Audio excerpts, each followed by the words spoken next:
So many of us are obsessed with all the tools that we have at our disposal when it comes to mixing. I'm talking about EQ, compression, reverb, and everything else under the sun. But the thing is, none of these tools matter if you don't do the first part correctly. What is the first part I'm referring to? I'm talking about setting levels and gain staging. You need to properly set your levels in your mix in order to be able to take it to the next level using these tools that I'm talking about. And that's what I wanted to do in today's video. I wanted to break down how I use gain staging in my mix, how I structure my mix, how I set my levels, and how you can ultimately do the same thing to achieve a much louder and cleaner mix at the end of the day. Are you ready? Let's go.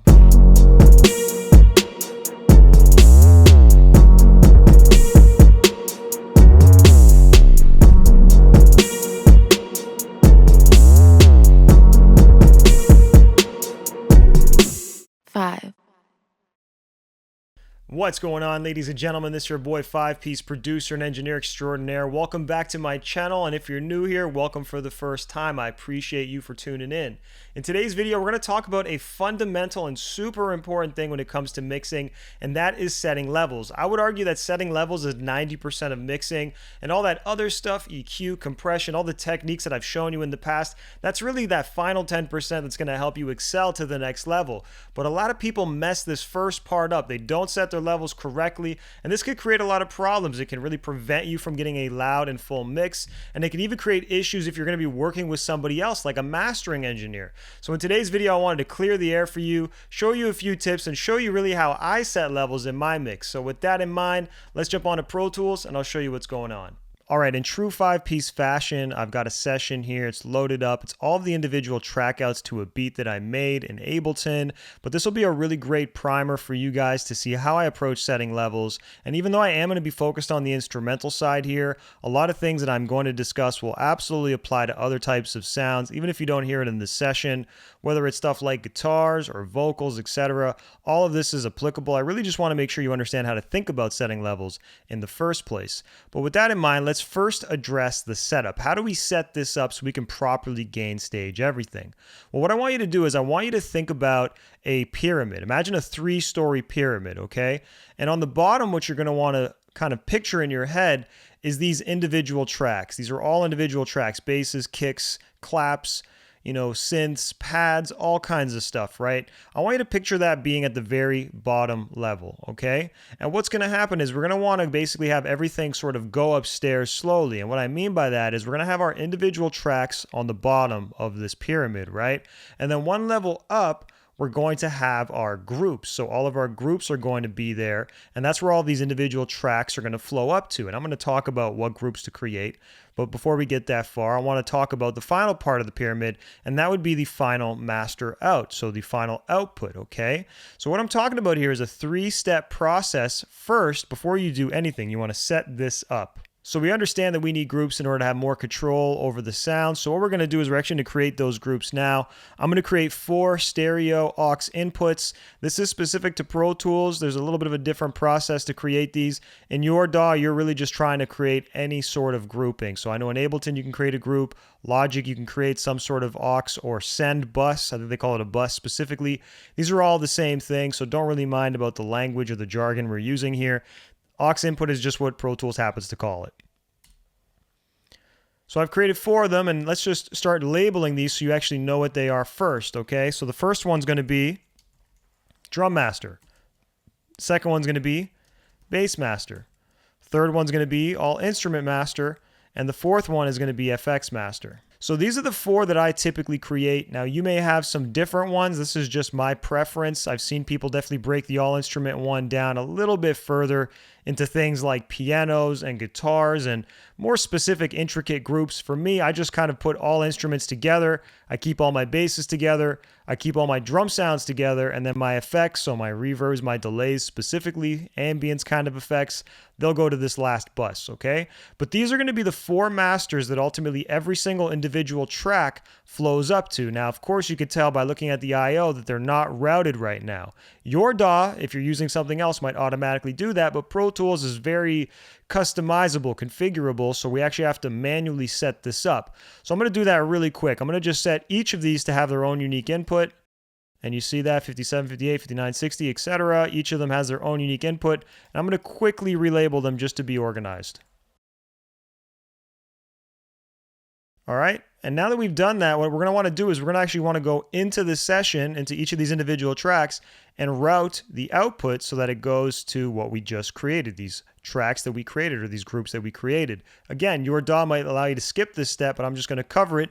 However, if you feel like you know what's going on right now and you want to skip ahead, I've left some chapter markers down below or on the video so you could just scrub ahead right now and not need to see me set up the rest of this group stuff. So the first one is the send reverb. I'm going to take that and put it out to my effects master that I just created, which is yellow here. Bam. Now my synth all the way up to my hook end synth, I'm going to take those and I'm going to send all of these individual tracks out to my all instrument master.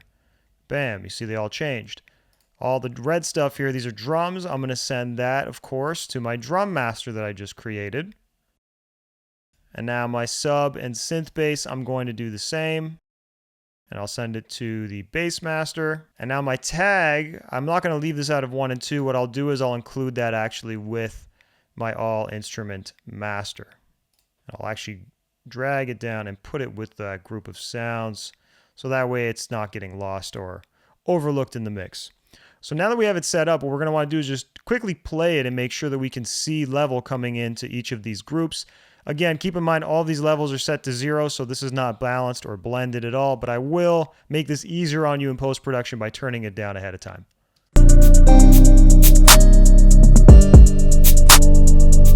Okay, so it looks like we are getting level, and now I'm going to take this, and I'm going to mute all 4 tracks. And now if I play it, I should hear silence, and that's how I know it's all routed correctly, because if I'm hearing something, that means it wasn't routed to one of these 4 buses. Beauty. Everything's good. So now that we have that set up, as you can see, we still have all these groups going out of 1 and 2. Well, what I want to do is just to have some additional control and viewing power over this is I'm going to create one more stereo aux, just one, and I'll call this master. All right. And just so we can actually visually see things a little bit better, I'll give each of these a unique color. And what we're ultimately going to do is we're going to go to this master, set the input just like we did the others, and then route the output of these groups to that.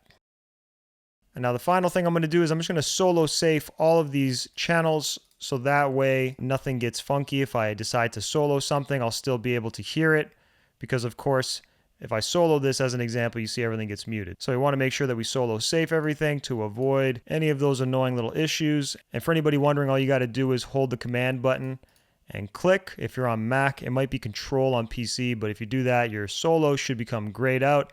And now when I solo another sound, you can see that none of my groups are getting muted.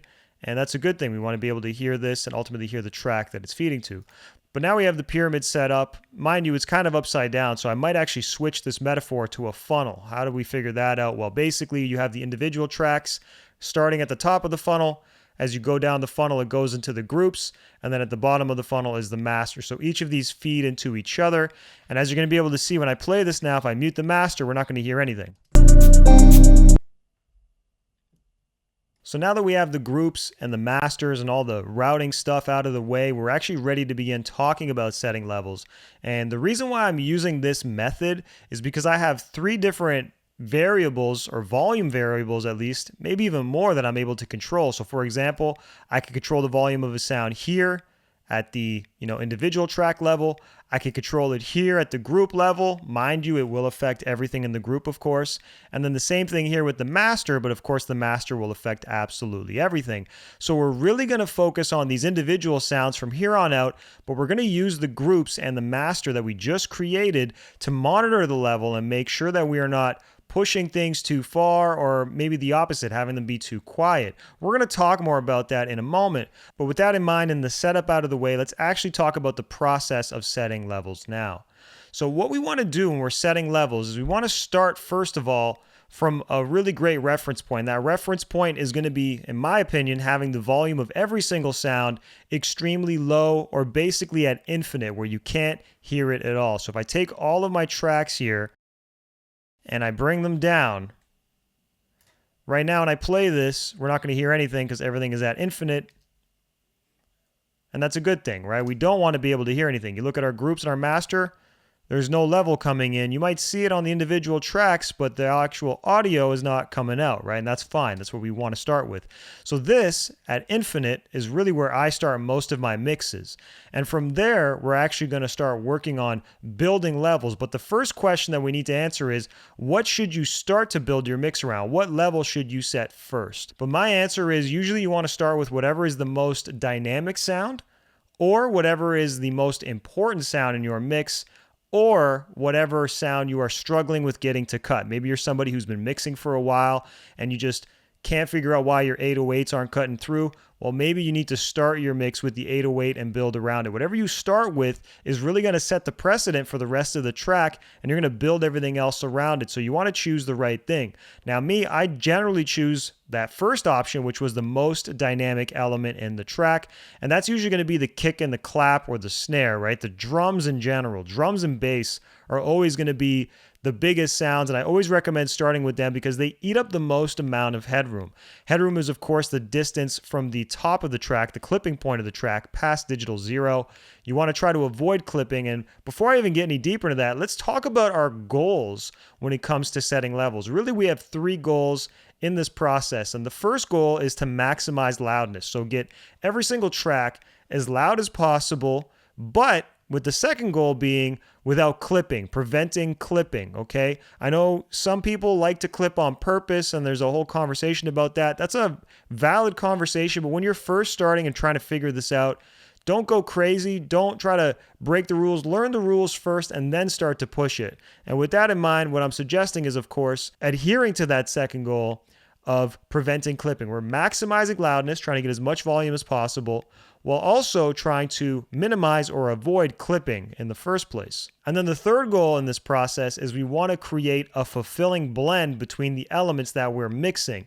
Now, at first, it's not really going to seem like that, but then, of course, as we start blending things together, when you have more elements coming in, you're going to start to now notice how you should start to create that blend that you want, that relationship between sounds, because maybe your kick is super loud and your synths are super quiet and you realize, okay, I got to manage that. So what I'm really suggesting here is you're going to really adhere to those first 2 goals at the beginning, and then that third goal is going to start to come in as more elements come into play, okay? You're going to see this in real time. So with me, once again, I want to start this off by focusing on the drums, by the kick and the clap, and probably the bass, and I've chosen probably the most energetic section of the song. I recommend you do the same. Find the section where there's a lot of energy, a lot of action, where all the instruments are happening at the same time. And that's what's happening here for me. And that's because if I set all my levels around here and we're not clipping, well, when all those sounds are not in, such as this section, we're definitely not going to be clipping as well. So when you set it around the busiest section, so to speak, it's like a foolproof thing. You're never going to be able to essentially exceed the levels there unless you automate or do some crazy stuff, right? But generally speaking, this should be sufficient. So one other thing before we actually start setting levels, I'm going to take off my groups here. But what we want to pay attention to is, if you noticed, I left all of my groups and my masters, I left them all at 0. So I'm not changing them, I'm not making them go up or down. I'm leaving it at unity gain, 0, right? It's only the individual sounds that I'm going to be manipulating. And what I'm going to want to do is I'm probably going to take this group by group, while of course adhering to that principle, those goals that I was sort of talking about a moment ago. So I'm going to drag my drum master up because I want to start with my kick, clap, and all that. And what I'm going to do is I'm going to drag the level up, and as I bring it up, I'm going to listen, of course, and it's easier when it's just one sound, but as other sounds come into play, I'm going to become even more mindful of this. But I'm going to just turn this up, obviously, of course, make sure I'm not clipping here. And when it's one sound, I can pretty much trust that. But as I bring in more sounds like clap, hat, etc., I'm going to really start paying attention to my drum master and making sure that that does not clip. If I want, I can even change my volume meter here to peak volume, so I'm able to see if I exceed digital 0 and obviously mitigate that. So if I exceed it, I'll obviously turn things down a little bit more, etc. So once again, we're turning this up, setting the level, and we're paying attention to here, adhering to the goals, maximizing loudness, minimizing clipping, and of course creating a fulfilling blend, and doing that across not only the individual track, but the group that it feeds into. And once we exceed, if we exceed anything, we may want to go in and reduce things, or even take multiple sounds and reduce them equally to create more headroom. We're really trying to preserve headroom at the group level, so that way we have more room to turn things up later, to master it later, as an example. So with all that out of the way, let's actually start setting some levels. Here we go.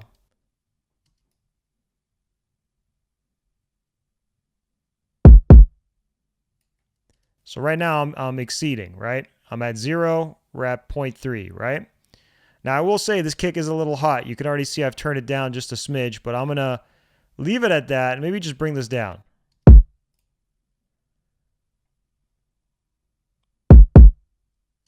All right, so this is cool, but we still are pretty close to 0. We only have 0.8 dB of headroom. So you might be wondering, how much headroom should I leave? I would try to leave on a group level 2 to 3 dB at least. That way, when I add some more processing, EQs, compressors, etc., I'm able to, of course, increase it then, but you need room to turn it up in the first place. We can't turn up something that's too loud. So I'm going to actually bring this back down a little bit more. Let's see where it's at right now.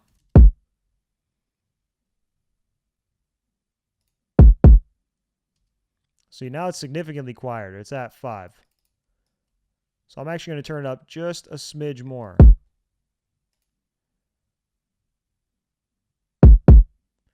All right. And the truth is, if you're like, oh, it sounds kind of weak or quiet, turn up your actual volume. We're just starting to set the levels here. It's not going to sound mastered right away, right? We're actually trying to make sure we have that room. And again, while I have a little bit more than what I said, like 2 to 3, this is just one sound. When I add the clap, when I add the hi-hats, this is going to start exceeding this minus 4.8 most likely. So I'm trying to make sure I have room to play with before we go super crazy. So let's do the next thing here. Let's do the clap.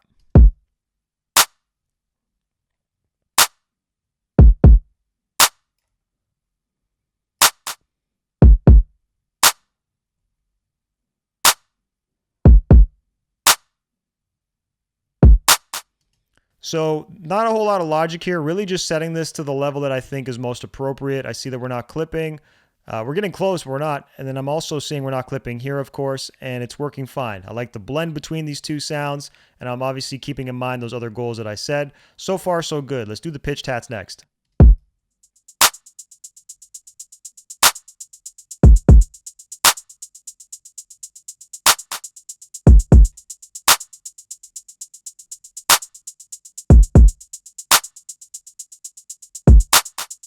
So climbing up there a little bit in loudness, right? We're at minus 4.8 before, now we're at minus 4.3. So you see how when these sounds combine, we're obviously going to get more loudness. This is pretty obvious, right? It shouldn't be a surprise to anybody, but just pointing it out.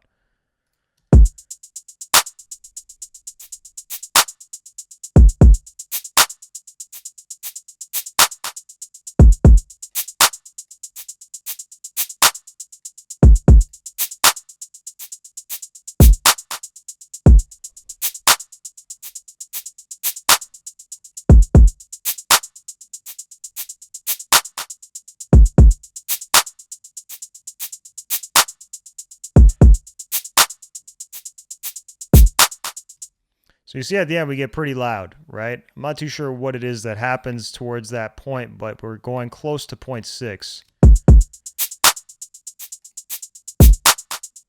I guess it's that double clap. Cha-cha. Seems like that, you know? So that's something to be mindful of. Maybe I turn these things down a little bit more, but overall we're only hitting that once from what I'm seeing. For the most part, we're close to that minus 4 point. So let me get this final drum sound in there, and then we could talk about these next groups.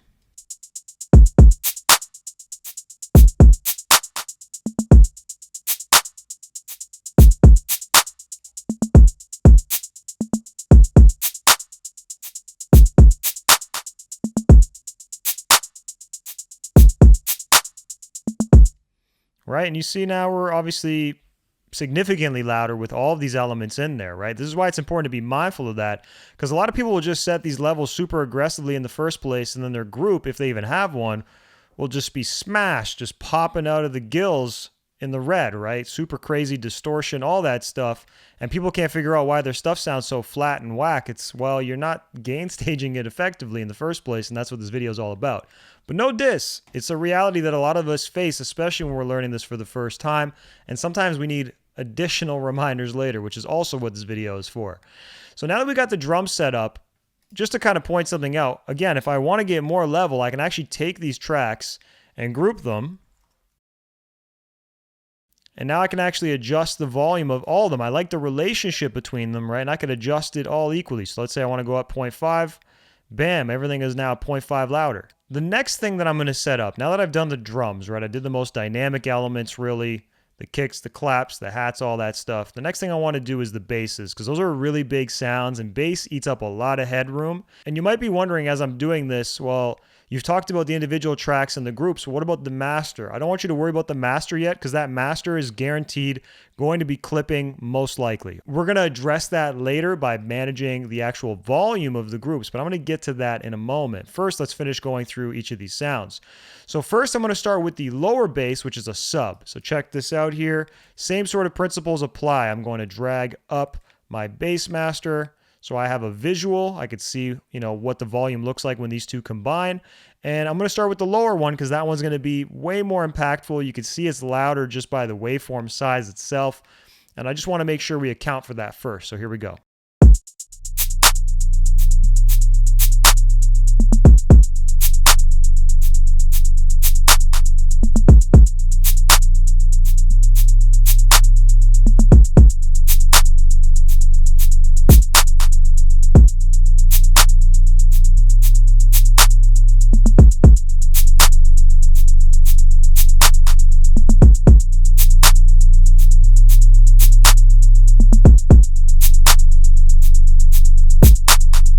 I kind of like it a little bit louder, but I'm actually going to bring it down just a smidge because I do know that we're going to bring the synth bass in. And really, this is like the low end, and this is more of like the high end of the bass, like that articulation, synthy kind of sound. You're going to see it in a second. So let me set this up as well. And again, just paying attention here, making sure that we have headroom, at least 2 to 3 dB, but also just whatever feels best. If it feels better for it to be a little bit lower, as you see I have it here, do that. It doesn't really matter. What matters is that the blend sounds good and that you're not clipping, okay? Here we go.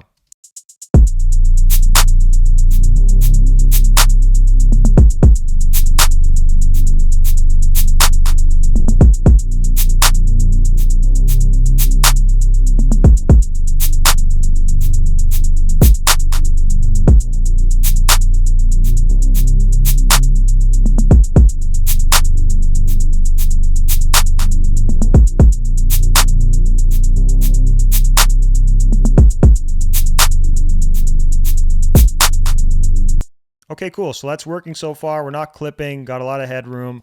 So far, we got 2 groups basically done, right? I'm going to drag this down and I'll bring up this all instrument group. We'll just focus on setting these sounds now. Hopefully, as you see me doing this, you're kind of getting an idea of how you should approach this in your own tracks. And I definitely advise you to apply this as soon as you see this, so that way it sort of sticks in your head and you make it a good habit moving forward when you're mixing. But with all that in mind, let's start talking about the instrument sounds. Now, what I like to do is actually work on the most consistent sound first, the one that happens the most prominently. In this case, it's this Rhodes that I created here, followed by this pad. And, from there, it's kind of a crapshoot, but most likely these Prophets and synths, and then this hook and synth. Now, one thing I want to mention before we actually start setting levels here for the instruments is some of those goals that I mentioned, specifically the maximized loudness and the preventing clipping. While those do apply, you're going to find that they're a little bit different in the context of working with instrument sounds. So for example, instrument sounds, they're usually not made up of low frequencies, depending on the sound, of course, but they're usually not going to clip. So you're not really going to have to worry so much about that second one unless you have a sound that's really cranked up way louder than it needs to be, right?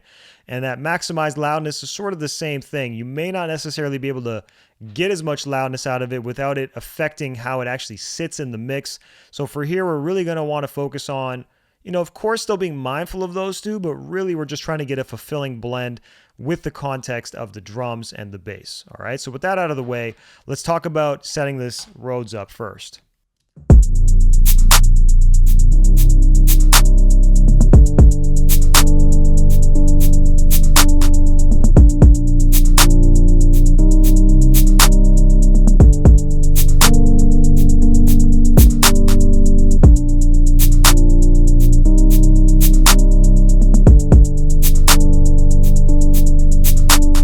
Yeah, I think something like that's pretty cool, And Of course, this isn't going to be perfect. Hopefully you guys know we're still going to do some additional mixing and blending after the fact, right? But we're just trying to get this first stage down pat and done perfectly, or at least as perfectly as possible so we can hear the issues that we're going to need to address in later steps, maybe with EQ, compression, gain staging manipulation of the groups. You kind of get the idea.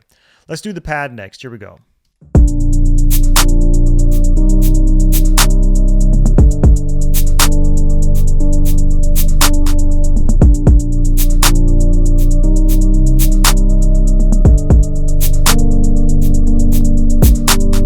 All right, I'm going to do the Prophet.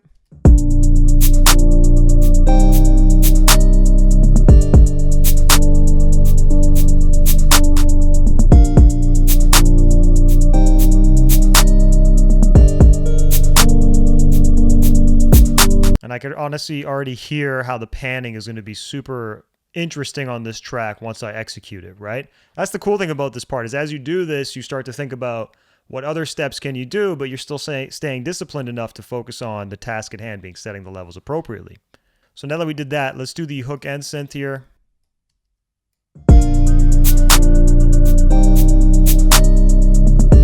And it only happens like once every bar or so.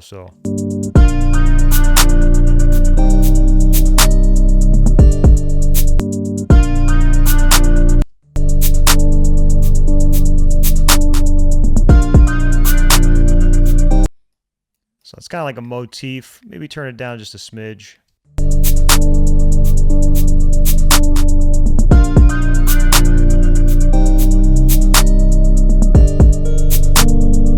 Now we're just going to double check our levels here. Still got plenty of headroom, right? Now let's do the Prophet here.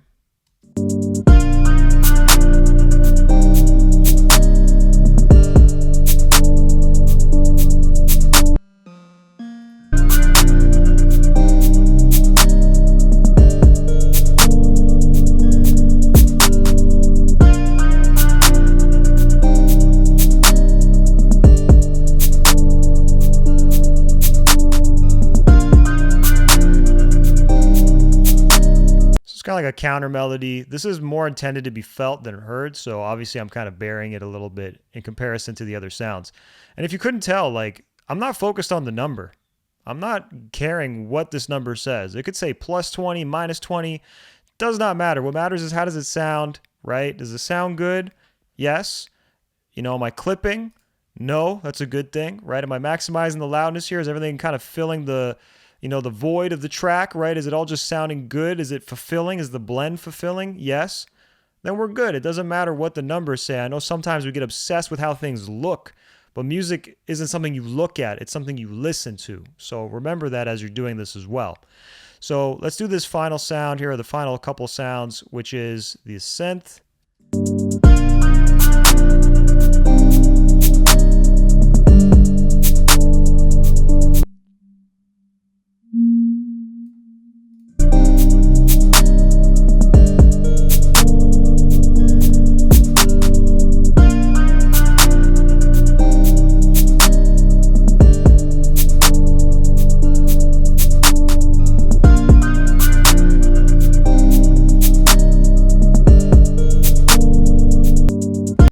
You gotta get it. This is sort of similar to the other sound. It's not necessarily supposed to be super in your face and heard. It's definitely something that's supposed to fill in the void and just be felt. The last thing here is this reverb.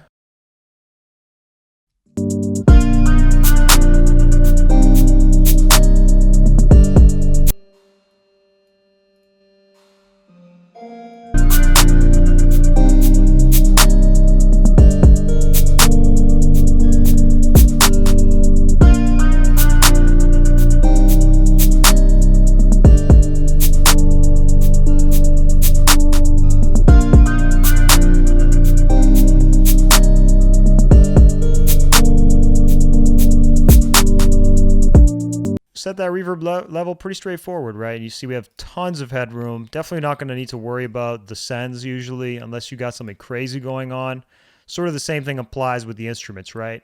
Not really going to clip most likely. Just got to get a good fulfilling blend that makes sense, and that's what we're getting here. So let's actually bring all the groups together now. So we've set all the individual track levels and we have all these groups here.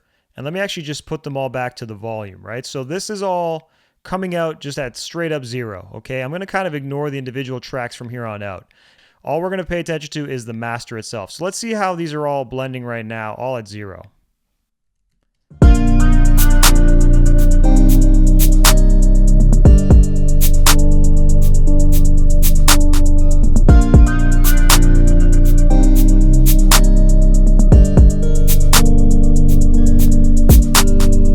So obviously we're over by about 2. We're clipping by about 2 dB. A little bit more, a little bit less, kind of depends on the phrasing or the hit. But either way, we're clipping. This is obviously something we want to avoid. So what do? Similar to how we started the individual tracks, I want to go in and take all of these groups and I want to bring them down each to infinite so we're not hearing them, right? So if I play this, we don't hear anything. All right, cool. Silence is golden here. So what we're going to want to do is very similar logic. We're going to start with, in this case, for sure, you want to start with the most dynamic sound being the drums. So I'm going to actually bring the drums up.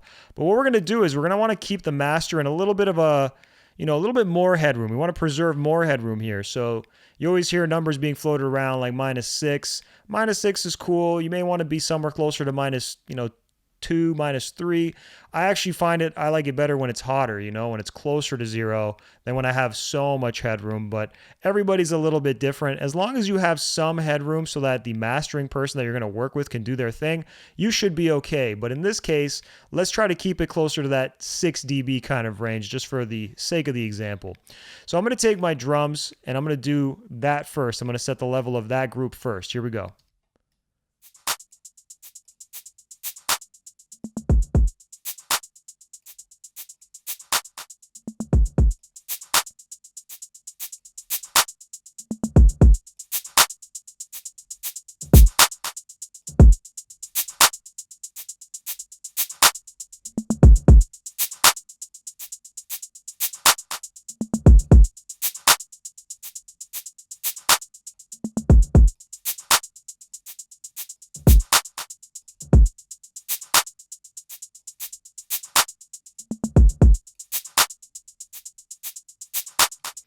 You might be thinking right now, well, yo, didn't you just say -6? Why are you setting it so that the peak volume is even less? I know that. I'm doing that on purpose because these are all going to combine, and the combined volume I want to be hitting roughly -6 in this case, all right?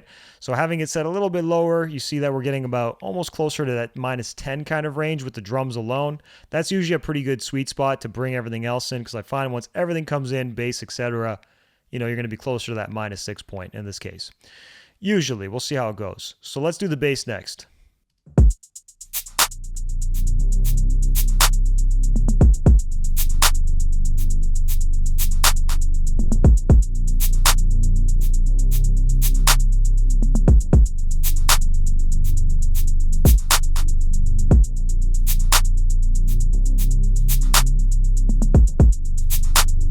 So that feels pretty good. And as you could tell, everything here shouldn't really be clipping. It's definitely probably getting close at times, the actual source volume. But overall, we have that headroom we built in with the individual tracks. And now we're really just focused on blending these and making sure that the master itself does not clip. So far, so good. Let's do the instruments next.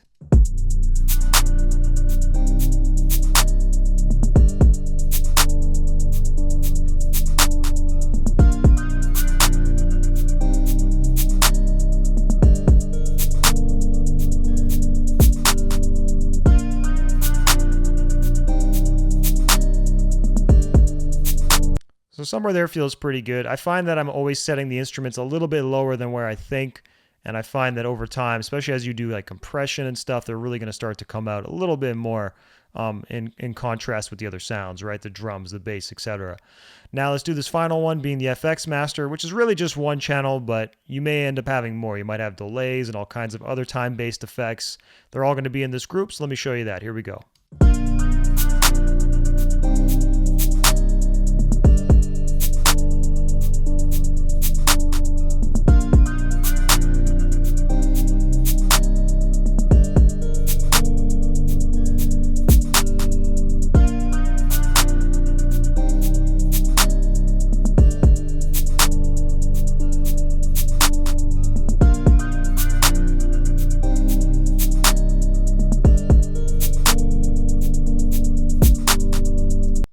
have it. You see what I did here. You see everything sounding good. And if you notice, my master's pretty damn close to that -6 of headroom. You know what I mean?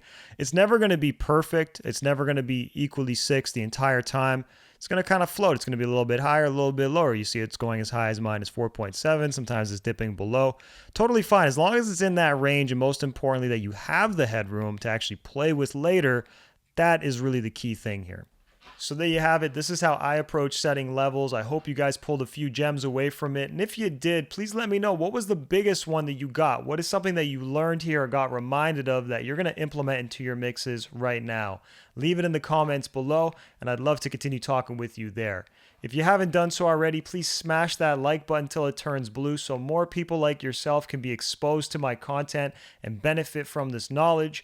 And if you're new here, please consider subscribing to the channel. I drop a new piece of content every single week, always focused on helping you sound better and helping you make more money with your music. I appreciate everybody for watching, and I'm looking forward to seeing you again on the next one. Peace. 5